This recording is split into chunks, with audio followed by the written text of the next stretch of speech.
In the last few days, I posted a slightly different video here on the channel, and a friend and I were talking about how the fact that those games are in a language we don't speak and that they came from such a distant country contributes to the feeling of mystery that surrounds those games. And this concept of aesthetics is something that dictates many of the fashions that exist on the internet nowadays. A good example of this is in games. Games that simulate the graphics of the PlayStation 1 and Nintendo 64 are extremely popular today, which is no surprise considering that today's first generation of adults grew up at the beginning of the technological revolution of the 2000s, and topics like the old internet and games from the PlayStation 1 era are nostalgic for these people, including me.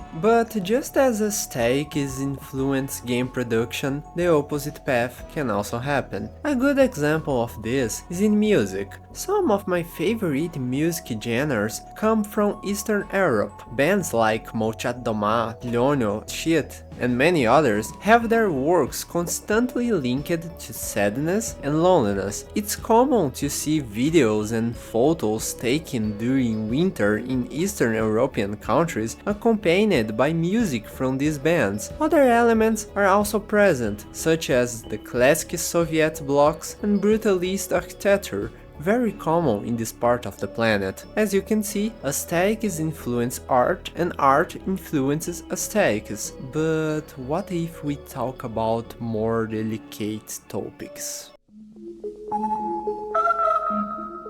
Traumacore is an aesthetic with a self-explanatory name. These arts are usually made with the aim of venting about some trauma that the artist has experienced. Because this is a very delicate and personal subject, the main themes of traumacore arts can vary greatly. A good example of this is on this aesthetics wiki, which classifies some songs that can be considered part of this universe, and these songs range from artists like Korn to Lana Del Rey. And if you know a little about music, you know that these artists are totally different. But although traumas occur in the most diverse ways, there is something that is always present in these arts, which is a mix of children's elements with sad, adult and melancholic subjects, most likely because traumas are almost always linked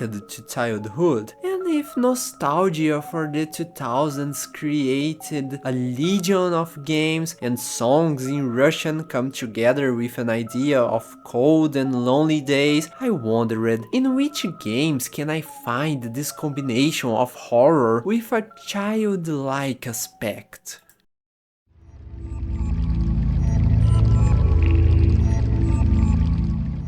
The first game on the list is called Rental and was developed by Lonely House. What caught my attention right away about this game is this mix of Animal Crossing and Silent Hill that the game's atmosphere carries. Here you are a super cute bunny, but for some reason you are in this environment.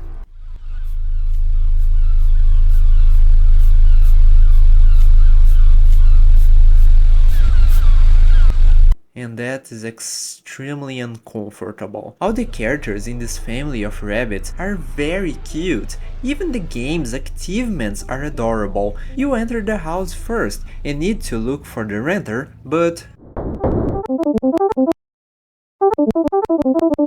the bunny is trapped inside the house, and the renter doesn't seem very trustworthy either. He just teaches you how to make a ritual as if it were the most normal thing in the world and disappears. This part of the game is without doubt the most uncomfortable. You need to search the house looking for ritual items such as crosses and candles, but from time to time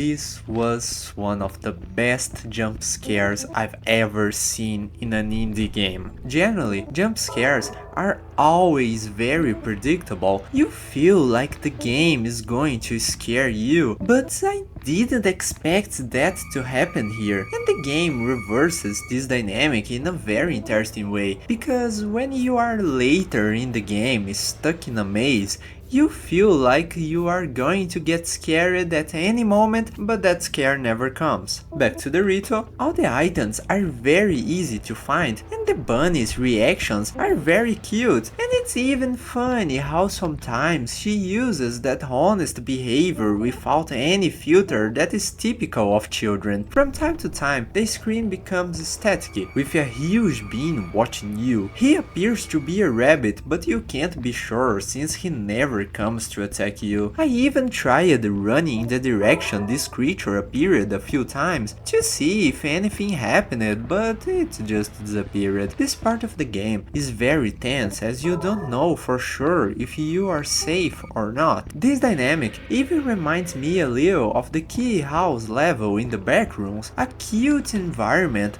but with a disturbing figure watching over you. And this is a common characteristic of the aesthetics that we saw previously. Leaving the house, we go to the mirrored maze, and congratulations to whoever made this maze. I got lost in it several times. After we collect the remaining crosses, a door opens. Now, we are in a dark place, surrounded by rocks and darkness. The bunny places all the ritual items on the floor and says whatever comes into her mind. And fun fact, I discovered that these are not random words. This phrase comes from an anime from the 90s called Ojamajo Doemi.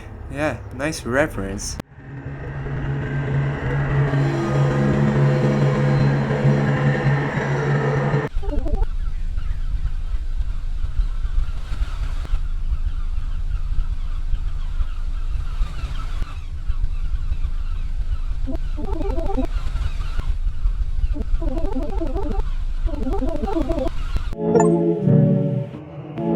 This game is very short, but I think it delivers what I was looking for. Cute things and horror are total opposites, but when put together for some reason, they create a very interesting environment. After all, these cute bunnies clearly don't belong here.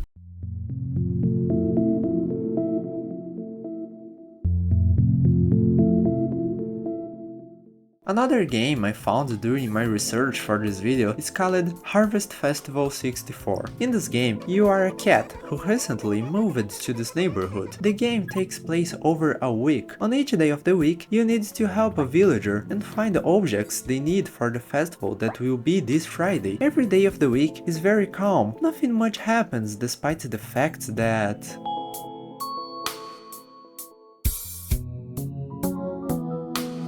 that cat doesn't look good at all. The days pass and he's still there, but apparently there's nothing I can do for him. Friday arrives, it's festival night and...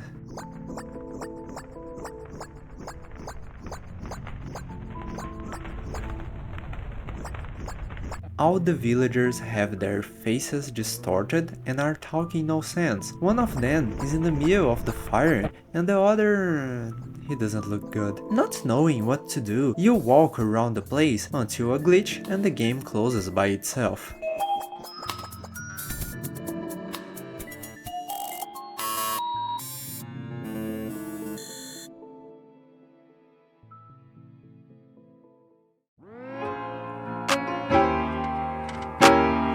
Both games are short experiences and can be completed in a few minutes, but they are games that very well synthesize children's elements with horror games in a way that is quite different from what we are so used to seeing. These are games that not only merge opposing elements, but also give personality to these elements. The rental bunny really acts innocently, and she even repeats the words she saw in a cartoon about magical girls when doing the ritual. Harvest Festival simulates a children's game very well, and even though it's a slightly simpler game, it manages to have its mysteries, such as that cat. And that that's exactly what I wanted to do in this video. Show not just characters that look like toys screaming at your scream, but games that bring an environment that manages to unite these topics. And I don't know about you, but I love diving deep into some site looking for games that aren't popular, and that's precisely what I want to know from you. Which game with this team is your favorite? Please share your opinion in the comments. Well, that's all for today. I hope you had fun here, and I see you next time.